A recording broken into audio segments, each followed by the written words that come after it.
Hi, this is Rick Gualtieri, and this is another Tales of a Midlist Author. This is actually about the fifth time I've tried to record this video because I keep getting interrupted by telemarketers.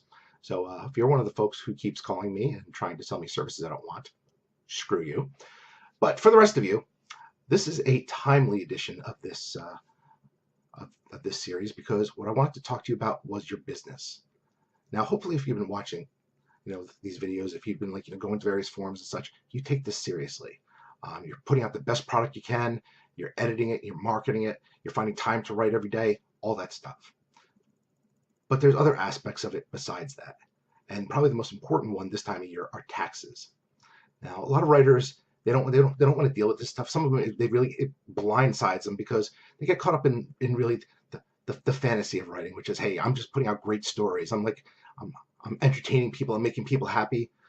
But the reality is, if you're selling online, you're a business, and you need to treat that seriously because the places you're selling at, they're treating it seriously.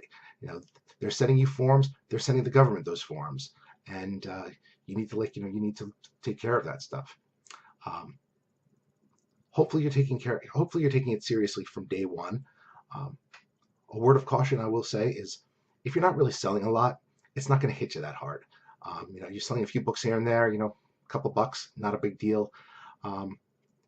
If your operation is in the red, you're putting a lot out there for editing and marketing and all that stuff, but you're not selling a lot, that actually might help you a bit in your taxes. But I'm going to tell you what's the system shock once you start doing well.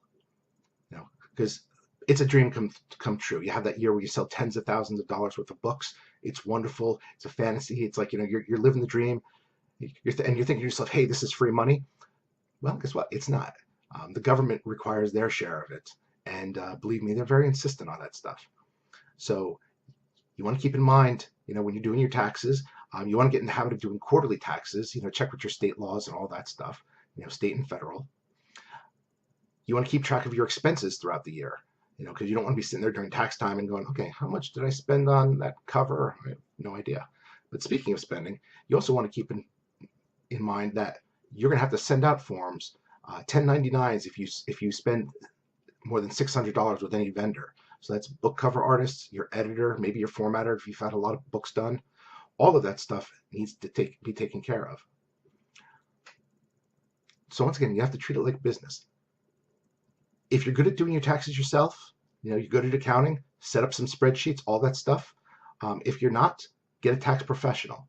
Better yet, hire an accountant, hire a financial planner, and have them put them to work for you, because you'll thank yourself in in the long run. You definitely don't want to one, you don't want to ignore it because you will not get away with it, and two, you don't want to go nuts with your taxes. You want to know the tax laws. I mean, there's a lot of things you can write off, but there's a lot of things you can't write off, and you don't want to say, hey, okay, sure, I made $50,000, but I had $70,000 in expenses because that new car I bought, it's only for my business. I never use it for pleasure. You might have some eyeballs looking at that. So once again, either do it yourself correctly or hire a professional to do it for you. But whatever you do, take this seriously, because otherwise, one day, if you get lucky, that's great. You start selling well, that's wonderful. But once again, there's that downside of selling well, which is come tax time and you're sitting looking at that bill and your jaw just drops through the floor, and it's like, oh my God. Don't be hit by surprise. So this is a short one this time, but once again, timely for this time of year. Do this stuff right from the beginning. Highly recommended. Once again, my name is Rick Gualtieri, and this is Tales of a Midlist Author, and I can't wait to talk to you again.